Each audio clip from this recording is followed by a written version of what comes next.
Now, just 4 days after a tragic act of mass violence shocked our community, tonight Louisville Metro Police are investigating 2 more deadly shootings. Hello, everybody. I'm Doug Prophet. Our top story in the night team. Police say just after 6 tonight, they responded to a home on Mars Court in a neighborhood off Lower Hunter's Trace in PRP. When officers got there, they found a man dead from a gunshot wound. Shortly after that, another man showed up at St. Mary and Elizabeth Hospital with a gunshot wound. He later died from his injuries. LMPD Major Micah Shue says this event really hits home after the week we've had.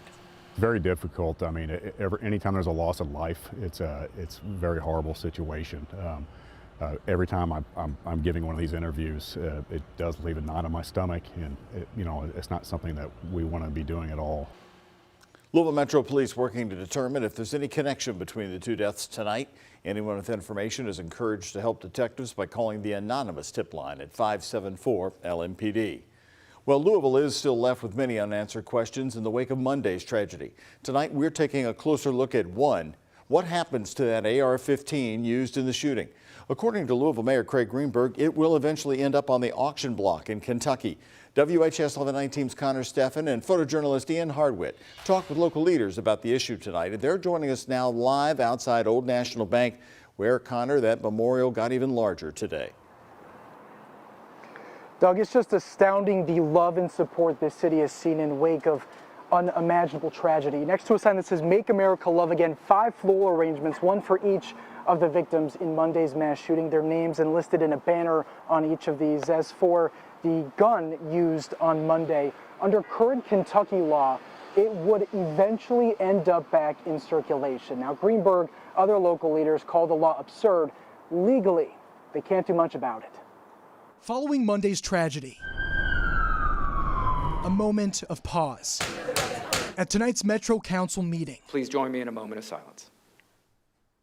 Seconds of silence saying more than words could, but for some, words alone do not suffice, of course. The path forward demands decisive action. Doing nothing is not a strategy. It's not a solution. The solution to Louisville Mayor Craig Greenberg is this: give Louisville the autonomy to deal with our unique gun violence epidemic. In a press conference this week, Greenberg caught the nation's attention. The laws we have now are enabling violence and murder. He once again talked about the Kentucky law that allows guns like the rifle used in the mass shooting to eventually be sold at a public auction. The mayor first pushed for changes to the law after taking office. The 20-year-old law requires all guns and ammo confiscated by state or local law enforcement agencies to end up with KSP. The agency then sells those guns to federally licensed firearms dealers at public auctions. Well, we currently have no ability to legislate that, and I think that's the mayor's point. Metro Council President Marcus Winkler's referring to another state law that bars local officials from pursuing any policy related to firearms. Let's change the state laws. That would make me a criminal for trying too hard to stop the real evil. We asked former KSP Commissioner and current J-Town Police Chief Rick Sanders his thoughts. He supports sending seized guns to auction, but sees both sides of the issue. He told us he empathizes with gun violence victims, but points to the crucial revenue auctions generate for smaller police departments. When we contacted LMPD, a spokesperson said, while trying to be as transparent as possible, we have to protect the integrity of the investigation. With Louisville leaders' hands tied, Greenberg is pleading for state lawmakers' help. We need help.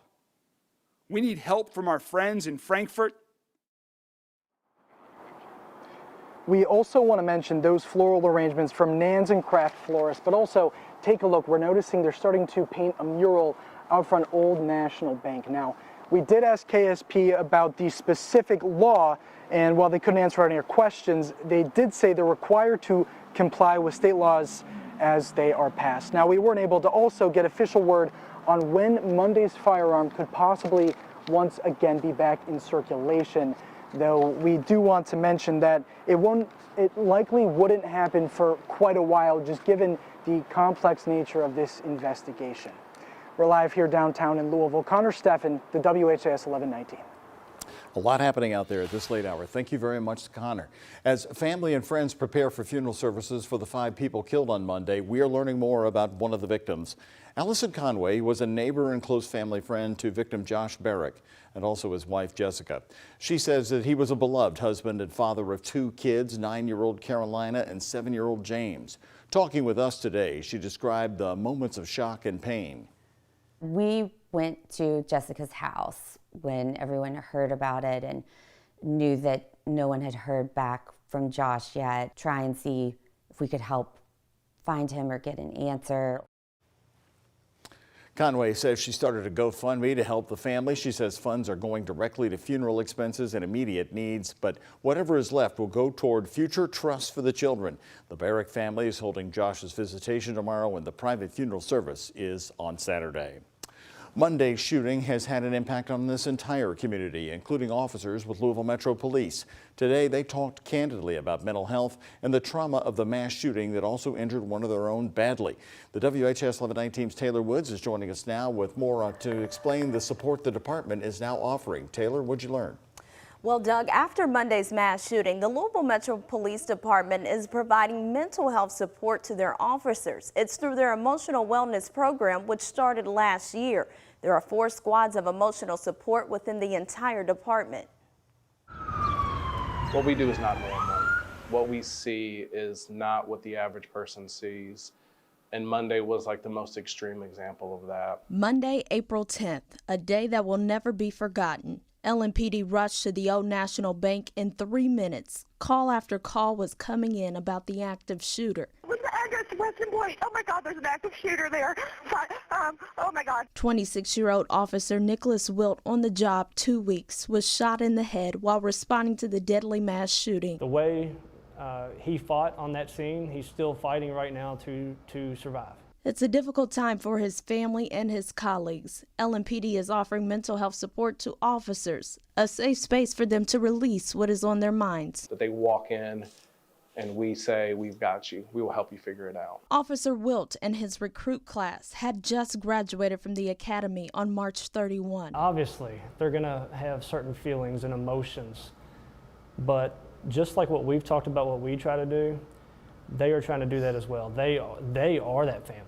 Lieutenant Joel Lopez and Major Brian Edelin knows what it's like on both ends. They have made it a point to be at the hospital and even plan to offer mental health support to dispatch. This emotional support program has been available since 2022. And as stressful as it is and as chaotic and sometimes overburdensome, I recognize that it's so needed. Lopez also added that he would want someone to show this same support to him and his family. Please reach out. Please contact us. It is okay to not be okay. And Lieutenant Lopez and Major Edelin asked for the community to keep Officer Wilt and his family and the entire department in prayer as he continues to fight. In studio, Taylor Woods, WHAS 11 Night Team, on your side.